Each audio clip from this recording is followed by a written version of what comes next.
હાલો કેમ છો dear student, સ્વાગત કરું છું તમારું પેઇન્ટેડ લર્નિંગમાં. ડિયર સ્ટુડન્ટ્સ, પૂરક પરીક્ષાના ફોર્મ ભરવામાં છેલ્લા 3 દિવસની વાર છે, ઓનલી 3 days, બરાબર ને? તો આપણે જોઈએ પરિપત્ર આવી ગયો છે ગુજરાત માધ્યમિક અને ઉચ્ચતર માધ્યમિક શિક્ષણ બોર્ડ ગાંધીનગર ધોરણ 10ના માધ્યમિક શાળા પ્રમાણપત્ર પરીક્ષા અને સંસ્કૃત પ્રથમમાં ફેબ્રુઆરી માર્ચ 2024માં જે વિદ્યાર્થીઓ એક કે તેથી વધુ વિષયમાં ગેરહાજર રહેલ હોય અથવા એક કે તેથી વધુ વિષયમાં અનુત્તીર્ણ થયા હોય, એટલે નાપાસ થયા હોય, તેના કારણે ગુણપત્રકમાં નીડ ટુ ઇમ્પ્રુવમેન્ટ સુધારાને અવકાશ ધરાવે છે તેવા વિદ્યાર્થીને 2026ની પૂરક પરીક્ષામાં ઉપસ્થિત થઈ શકે છે. અને ધોરણ 10 અને સંસ્કૃત પ્રથમમાં માધ્યમિક શાળા પ્રમાણપત્ર પરીક્ષા ફેબ્રુઆરી માર્ચ 2026માં જે વિદ્યાર્થીઓ ઉત્તીર્ણ થયેલ છે પરંતુ પરિણામમાં સુધારા ઈચ્છુક છે તે વિદ્યાર્થીઓ ધોરણ 10 અને સંસ્કૃત પ્રથમની માધ્યમિક શાળા પ્રમાણપત્ર પરીક્ષા પૂરક 2026માં ઉપસ્થિત થઈ શકે છે. હવે ધ્યાનથી સાંભળી લો.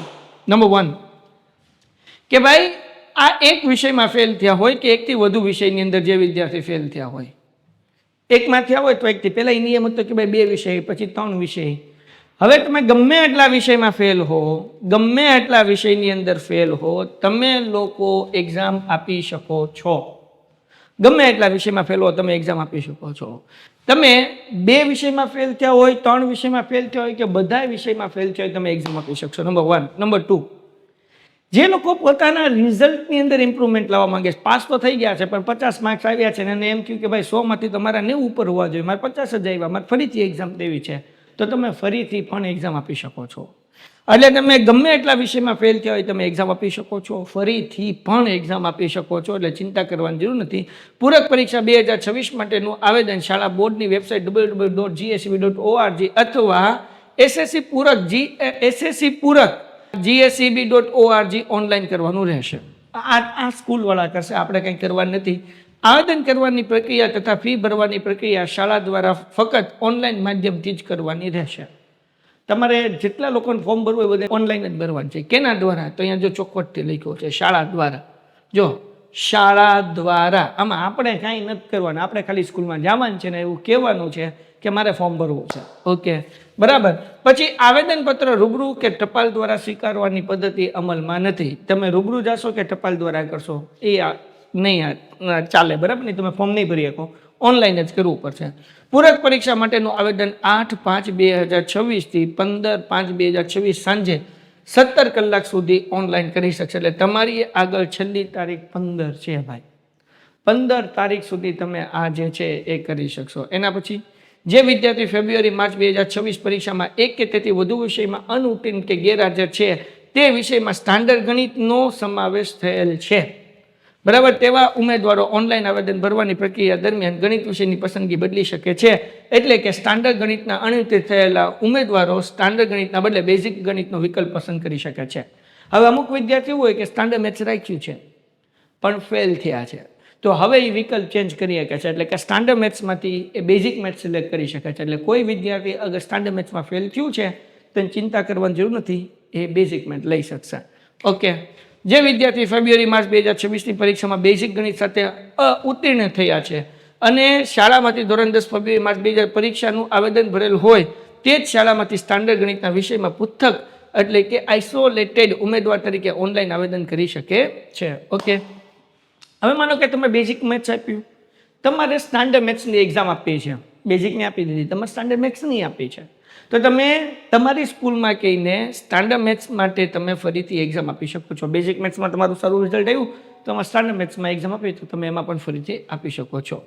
કન્યા ઉમેદવારો અને દિવ્યાંગ ઉમેદવારોને સરકારશ્રીએ પરીક્ષાની ફી ભરવામાંથી મુક્તિ આપેલ છે. તેથી કન્યા ઉમેદવાર અને દિવ્યાંગ ઉમેદવારો પાસેથી પરીક્ષાની ફી લેવાની રહેતી નથી, પરંતુ પૂરક પરીક્ષા 2026 માટે ઓનલાઈન આવેદન કરવું ફરજિયાત છે. એટલે ફી નથી ભરવાની પણ તમારે એપ્લિકેશન્સ તો દેવી પડશે. ઓનલાઈન આવેદન કરવા માટેની તથા ફી ભરવાની સૂચના ઉપરોક્ત વેબસાઇટ પર મૂકવામાં આવેલ છે. ઓકે, ત્યાંથી તમને જે છે એ મળી જશે. હવે તમે એમ કહેશો કે સાહેબ અમે આ ફોર્મ તો ભરી દીધું પણ અમારે પાસ થવું હોય તો તમારે પાસ થવું હોય તો અમે તમારી હેલ્પ કરીશું. કઈ રીતે? મેં તમને કીધું હતું તમારે ચિંતા નથી કરવાની, તમારો મોટો ભાઈ તમારી સાથે છે. જો અહીંયા આપણે લોન્ચ કરી છે P3 બેચ. P3 બેચનું નામ ફૂલ ફોર્મ થાય છે પૂરક પરીક્ષાની પાઠશાળા. હવે આ પૂરક પરીક્ષાની પાઠશાલા શું છે મારા દોસ્તો, તો કે અમે લોકો તમને શું કે જે વિષયમાં ફેલ થયા છે, મુખ્યત્વે આપણે 3 વિષયને ટાર્ગેટ કર્યા છે, ગણિત, વિજ્ઞાન અને સમાજ, જેમાં સૌથી વધારે વિદ્યાર્થીઓ ફેલ થયા છે. આ 3 વિષયના રોજ લાઈવ લેક્ચર હશે. આ લાઈવ લેક્ચરની અંદર આપણે આખું વિષય નહીં કરીએ, દરેક વસ્તુનું IMP કરશો, વિભાગ B, C, D, વિભાગ A. અને અમે એક સરસ મજાનું મટીરિયલ બનાવ્યું છે. આ મટીરિયલ અમે તમારા ઘર સુધી પણ પહોંચતું કરી દઈશું. અને આ મટીરિયલ તમારા સુધી પહોંચી જાય એ IMP મટીરિયલ હશે. આ તમે પાકું કરશો એટલે આમાંથી બેઠું તમને બોર્ડની અંદર સવાલ પૂછાશે.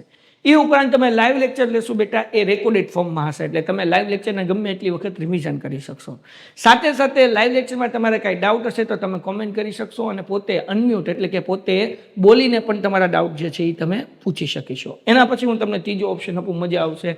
અમે લાઈવ લેક્ચરમાં જે ભણ્યું એની તમને PDF આપી દેશું, અને એ PDFના પ્રશ્ન તમે પાકા કરી લેશો અને મટીરિયલ કરી લેશો, એટલે તમારા 80માંથી 70+ આરામથી માર્ક્સ આવી જશે. હવે સાહેબ, અમારે આ પૂરક પરીક્ષા બેચની અંદર જોઈન થવું હોય તો ભાઈ પૂરક પરીક્ષાની પાઠશાલામાં તો તમારે પેન્ટેડ એપ્લિકેશન ડાઉનલોડ કરવાની છે. લિંક નીચે ડિસ્ક્રિપ્શનમાં આપેલી છે, અને કોલ કરવાનું છે 8620 8620 68. હે ને? ક્યાં નંબર? 8620 8620 68. ડન થઈ ગયું. બીજો નંબર હું તમને આપું 72 72 86 86 71. ત્રીજો નંબર આપું 79 90 90 72 72. ડન છે દીકુડા? તો કહેવાનો મતલબ એવો છે કે આ નંબર ઉપર કોલ કરશો એટલે ફર્ધર ઇન્ફોર્મેશન તમને મળી જશે. તો 15 તારીખથી આપણે બેચનો શુભારંભ કરવાના છીએ.